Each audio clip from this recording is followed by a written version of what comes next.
Selamat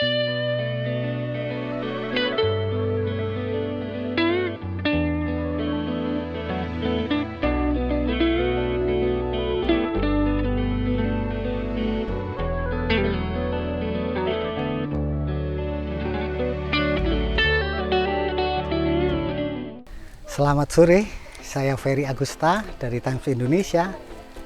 Sore ini saya berada di Desa Taji, Kecamatan Jabung, Kabupaten Malang. Saya tepat berada di salah satu kawasan kopi yang cukup terkenal di wilayah Malang. Dan hari ini saya bertemu dengan salah satu tokoh muda yang saya pikir menarik untuk kita simak kisahnya. Bukan sekedar kisah suksesnya, tapi juga kita ingin mendengarkan gimana dia berdinamika dengan usahanya di kedai kopi hingga saat ini. Ada satu prestasi yang mengagumkan, rekan kita yang akan kita ajak bicara bersama ini sukses meraih prestasi sebagai pemuda pelopor Jawa Timur. Oke, kita akan berkenalan dengan Mas Muhammad Sukron. Ya, Pak. Selamat sore, Mas Sukron. Pak. Iya. Oke, ini Mas Sukron. Sambil jalan aja Mas ya, sambil jalan ya. Kita mau pengen dengar gimana cerita awal Mas Sukron yang ceritanya itu dulu seorang kuli bangunan, seorang kuli panggul, kemudian sekarang menjadi seorang petani kopi. Itu gimana ceritanya, Mas? Oke. Sambil lihat ke kebun ya, boleh ya? Iya, boleh. Perkenalkan, saya Sukron, saya warga Desa Taji, Kecamatan Jabung, Kabupaten Malang. Berada di sebelah lereng Gunung Bromo, di ketinggian 1200 mdpl. Dengan mayoritas di sini warga untuk pertanian sayur, dengan warga yang dengan penduduk 1220 penduduk. Jadi sejarah awal di sini, awal saya dengan sejarah yang dulu sebagai petani kopi warga Desa Taji yang dulunya hampir beberapa hektar di lahan kebun kopi ini banyak yang sudah hilang, dan akhirnya di sini dibantu oleh Babinsa, pembina desa, untuk penghijauan di tahun 2011, dan akhirnya kita membuat bibit kopi untuk penyemaian, untuk ditanam di kebun buat masyarakat. Terus awalnya Mas Sukron itu yang dulunya dari awalnya kan nguli, sempat nguli ya, terus kemudian gimana ceritanya kok akhirnya sampai sekarang? Emang sejak dulunya saya sebagai kuli panggul kayu sama jadi kuli bangunan, dan di situ saya terinspirasi dengan seorang Babinsa ini untuk penghijauan. Dengan penghijauan itu tapi bisa mengangkat penghasilan petani kayak gitu. Oh, berarti Mas Sukron ketemu dengan Babinsa. Iya. Dengan Pak siapa namanya? Pak Heri. Pak Heri, dengan Pak Heri. Pak Heri Purnomo. Kemudian gimana? Dan di saat itu saya sebagai kulinya Pak Heri. Di kebun di situ. Dan di situ sambil belajar mengamati gimana cara bertani kopi dari situ. Dan akhirnya saya menanam sendiri di sebelah rumah, sekitar 50 biji. Itu di lahan sendiri. Lahan Bapak, iya. Luasan? Ya, ini sekitar 50 biji, luasan 10 kali 10. Itu awalnya. Itu awalnya. Dan situ diajarin sama Pak Heri gimana cara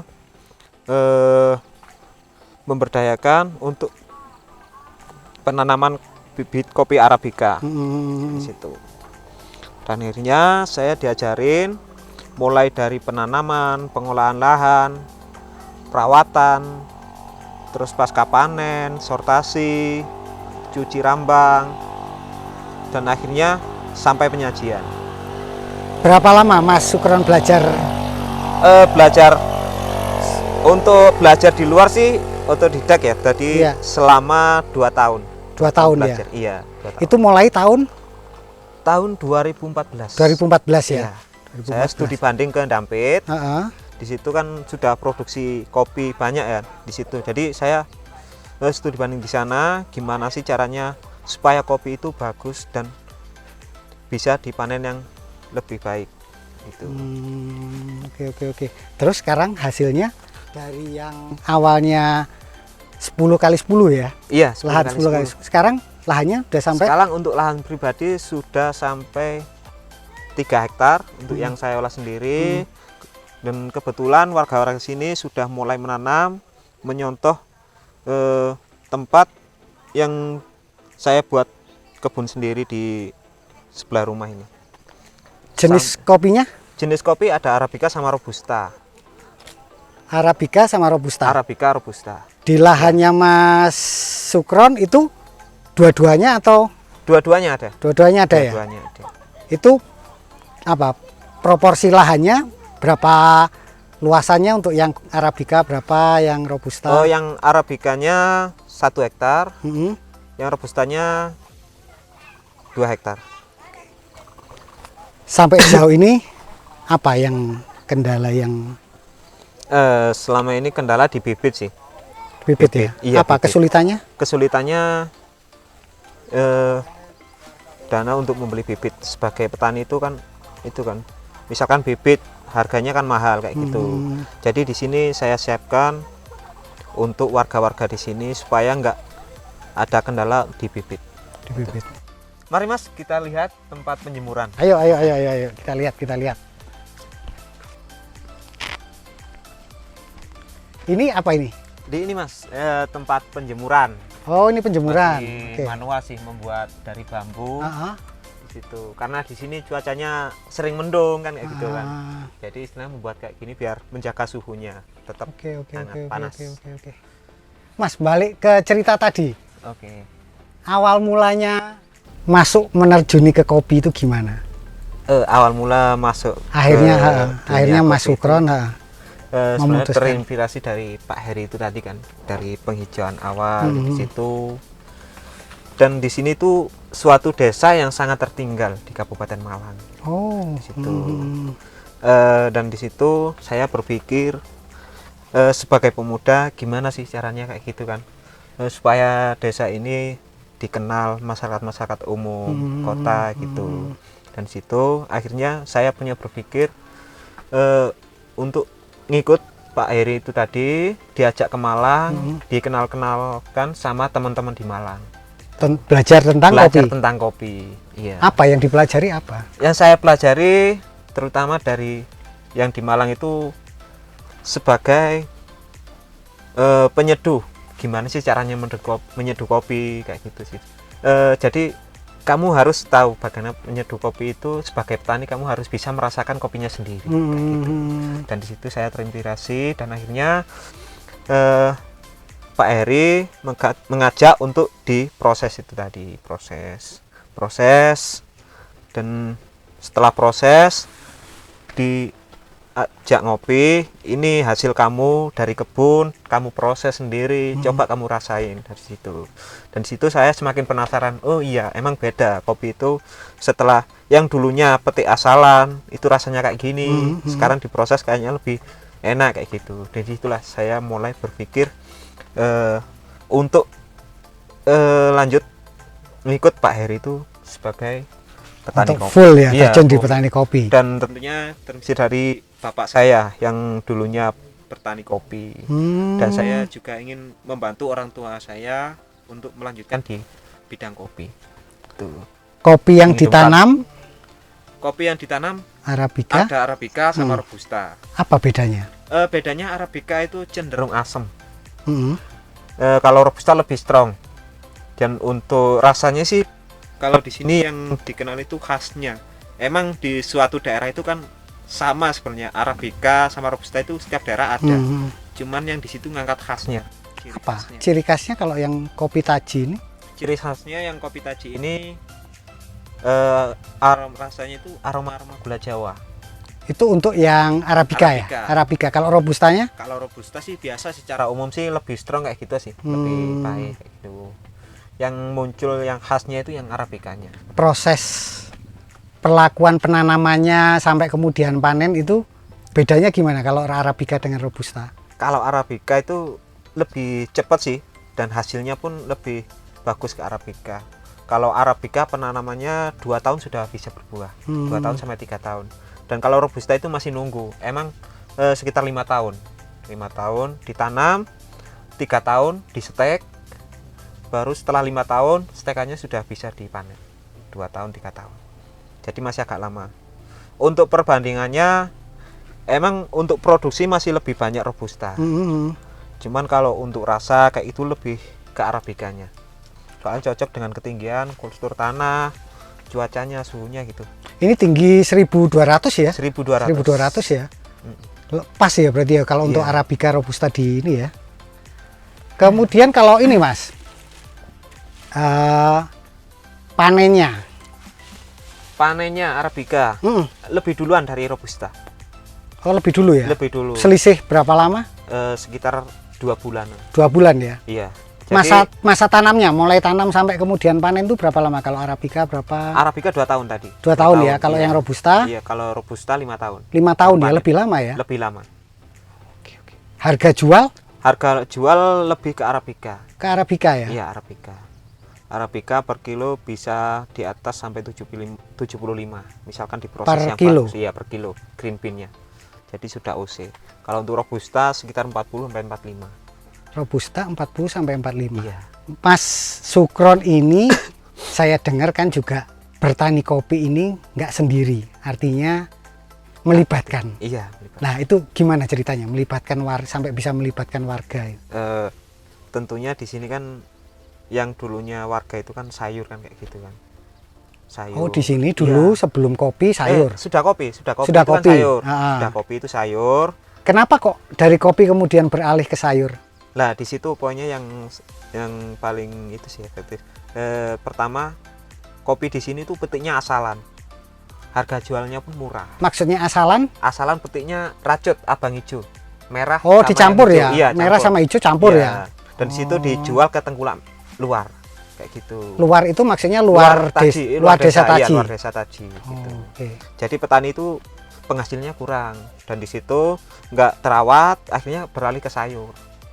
Dan beralih ke sayur itu kalau petani itu hasilnya itu belum bisa punya penghasilan lebih dari sayur itu, bahkan bisa merugikan alamnya sendiri. Itu pohon-pohon bisa kurang. Sayur apa yang ditanam? Sayur di sini ada kubis, cabai rawit, ada bawang merah, wortel itu. Kemudian dari sayur kembali ke kopi, gimana ceritanya? Ya kita mengajak petani, terutama kita mengundang komunitas luar untuk berbaur kepada masyarakat. Kita berbicara bagaimana caranya menanam kopi, dan itu kita kenalkan. Akhirnya kita membuat event mendekat ke warga, kita mengajak warga menanam kopi. Susah nggak Mas? Artinya kan tidak semua orang kemudian bisa dengan mudah beralih kan ya, dari habis nanam sayur terus diajak suruh nandur kopi. Susah banget sih kalau untuk orang-orang desa kayak gini. Jadi orang-orang yang bisa memahami aja, bisa berpikir yang baik. Istilahnya sebenarnya di desa itu sangat sulit diajak gitu. Terutama yang saya dahulukan sebenarnya pemuda sih, pemuda teman-teman. Iya, teman-teman pemuda sini saya ajak nongkrong-nongkrong, tapi berbicara tentang bagaimana cara menanam kopi, produksi kopi. Di situ mereka berminat. Alhamdulillah sekarang berminat, sampai sekarang mempunyai lahan sendiri-sendiri untuk kebun kopi. Berapa anak-anak muda di sini? Anak-anak muda di sini sudah 15 orang. 15 orang ya? Iya, mereka udah punya lahan? Punya lahan sendiri. Yang mereka tanam juga kopi. Sama ya, tanaman kopi ini ya? Iya, kopi Arabica sama Robusta. Sama Robusta ya? Kalau untuk sama warga yang sudah misalkan di atas pemuda itu sudah 30 lebih sampai 50 orang. Usia ya. 30 tahun Iya. sampai Itu 50 tahun. sudah hampir lebih dari 50 orang yang menanam kopi. Yang menanam kopi. Iya. Itu sejak kapan itu? Maksudnya setelah mereka yang beralih dari sayuran kemudian ke Iya. kopi itu mulai tahun 2018 sejak berdirinya kopi ini warung. Oh, warung Iya. ini ya. Sebenarnya di sini kan untuk mendirikan ini sebagai contoh untuk warga-warga. Jadi gimana cara pengolahnya. Jadi mereka misalkan belajar itu nggak jauh-jauh. Kita juga mengedukasi warga dan pengunjung juga. Oke, berarti setelah kemudian ini berhasil ngurusi kopi, kemudian dijual. Iya, dijual. Tapi juga punya usaha kedai kopi. Iya, kayak gitu. Yang juga dikelola oleh warga. Warga juga. juga. Terutama pemuda sini sih yang bekerja di sini semuanya pemuda sini. Jadi nggak pengennya sih memberdayakan teman-teman di sini kayak gitu. Jadi alhamdulillah sekarang kopinya pun nggak sampai keluar. Saya tampung sendiri, petik merah, saya tampung sendiri. Bahkan tengkulak-tengkulak di Desa Taji ini sudah mulai setor ke sini. Oh gitu. Iya. Prosesnya gimana itu? Mulai dari akhirnya tengkulak, akhirnya kemudian malah setor. Dengan hasilnya sebenarnya karena hasil. Dengan hasil yang dulunya petik asalan itu harga dari 3.000, sekarang petik merah bisa di atas 5.000. 6.000 sampai 7.000. Itu. Mereka akhirnya jadi tertarik ya? Iya, tertarik untuk petik merah. Untuk petik merah. Jadi itu untuk awal sih. Kalau mereka pengennya proses bisa kayak gitu. Kalau warga pengen penghasilan lebih misalnya kayak gitu, ayo kita proses yang baik. Bisa kalian supaya kalian mempunyai penghasilan yang lebih. Oke, kita pengen tahu sih gimana sih proses pemberdayaannya Mas Sukron sampai kemudian punya usaha kedai kopi. Kita bisa ngelihat ke sana nggak Mas? Lihat ke kedai kopi? Bisa. Ya, silakan.